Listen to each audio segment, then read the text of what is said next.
Bismillah. Un roi était malade, tout le temps malade.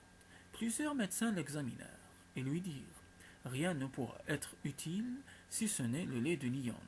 Si on t'en apportait et que tu en buvais, tu guériras. Qui pourra me curer du lait de lion?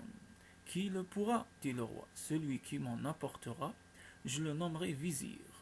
Quelqu'un l'entendit et demanda: est-il vrai que vous me nommeriez vizir? Oui, si tu me quéris du lait de lion, je te nommerai vizir. Donne-moi 20 chèvres. Le roi les lui donna.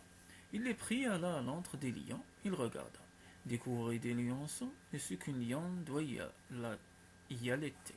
Il présenta 2 chèvres, la lionne vint les dévorer. Le lendemain, il en mit 2, qu'elle dévora. Le 3e jour, il ne mit rien. La lionne vint chercher, il se montra. Furtivement, lui jeta 2 chèvres et prit la fuite. Il ne lui mettait plus rien à présent. Le lendemain, au 5e jour, elle vint, il se montra un peu plus, et lui jeta 2 chèvres. Le 6e jour, il ne voulut rien lui donner, et resta debout. Elle vint, le regarda comme pour lui dire: donne-moi les chèvres. Il lui amena les 2 chèvres, il était de la famille à présent. Le 8e jour, il jouait avec les lionceaux quand elle arriva. Elle le regarda, il partit, lui cherchait 2 chèvres qu'elle dévora.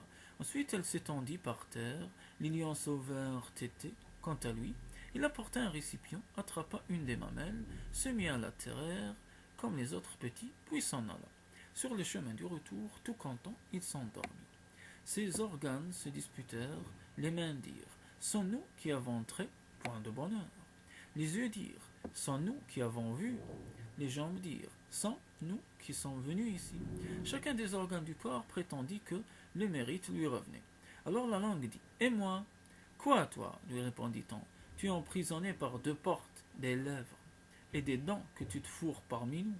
Voilà qu'à présent je vais vous envoyer à la tombe, vous verrez. L'homme se présenta devant le roi. Quel est ce lait? C'est du lait de chienne. Du lait de chienne? Jetez-le en prison, exécutez-le, celui-là, il se moque de moi.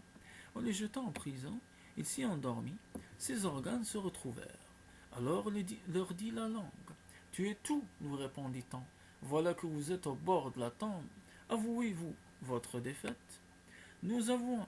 Maintenant que vous capitulez, c'est moi qui vous délivrerai. Le lendemain matin, l'homme appela le geôlier. Par Dieu, dit au roi, que cet homme veut te voir. Le roi le fit venir. Pourquoi m'as-tu emprisonné? Tu te moques de moi? Tu m'apportes du lait de chienne? Non, non, c'est du lait de lion. Mais nous l'appelons chienne parce que nous la méprisons. Il se peut que la chienne soit plus futée qu'elle, du moment que je t'ai apporté de son lait. Est-ce vrai? Vérifie. On vérifia et on trouva que c'était bien du lait de lion. Le roi le nomma alors vizir. La langue leur dit: avez-vous vu à présent? C'est la langue qui élève et qui abaisse son nom.